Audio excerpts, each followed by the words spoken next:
This is Amisfield Vineyard, under the Amisfield Wine Company name, I would say, is more appropriate. We produce the grapes here. There's 77 hectares. That includes a hectare or so of olives. It's 80% Pinot Noir, some Sauvignon Blanc, Pinot Gris and Riesling.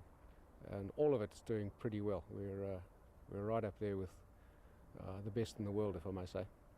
So the vines are, on average, 4 or 5 years old, and those that are producing now, the Pinot Noir and some of the Pinot Gris, are you could say in their prime.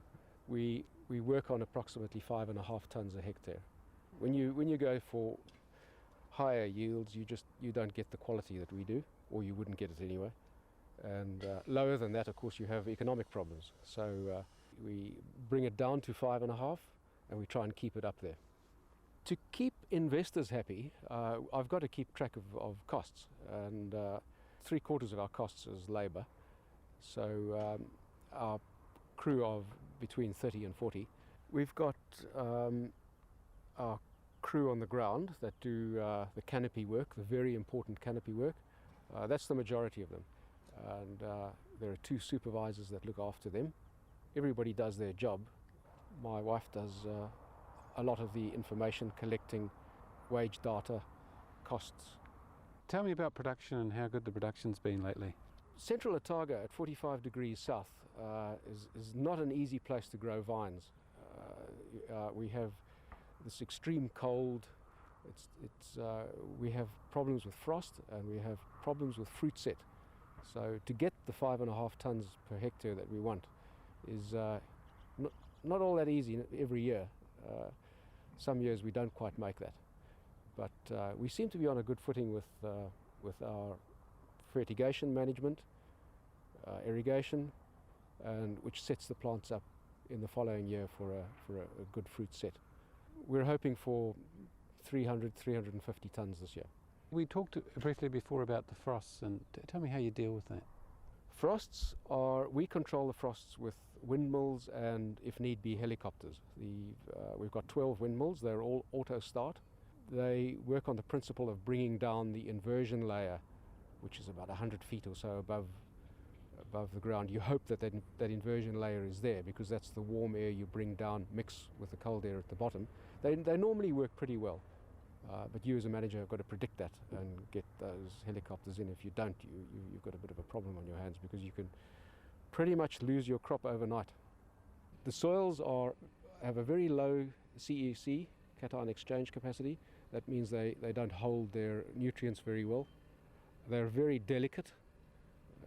You've got to manage the soils pretty well. We do that with gentle fertigation. We target what we need. We try not to cultivate the soil.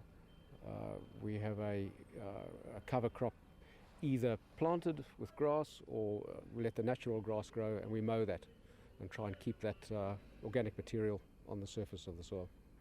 We've tried to plant natives, tussocks down there. We have a fair amount of tussocks in front of the winery. We've got things like ribbonwood, kanuka, manuka. There must be a variety of about 6 or 7 natives that grow in the area, and the plan is to do more of that. All the wastewater from the winery is pumped up. It goes into settling tanks and through into the wetlands, which are planted with reed type plants, the reeds being hollow, and they can take oxygen down into the water, and they break down the chemicals. The water comes out clean, all done by nature. Trees are carbon sequesters.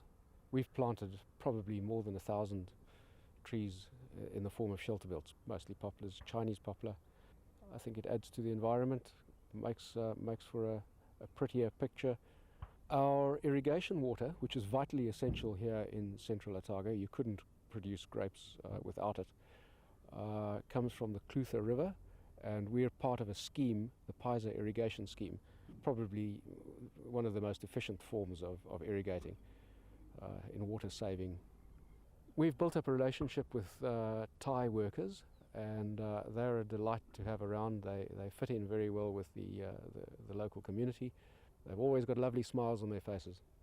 Our winemaker Jeff is converting these grapes into wine which is being recognized by the best in the world. If I may mention Wine Spectator, we're in there right up with the best. He's doing a very fine job down there in our state-of-the-art winery.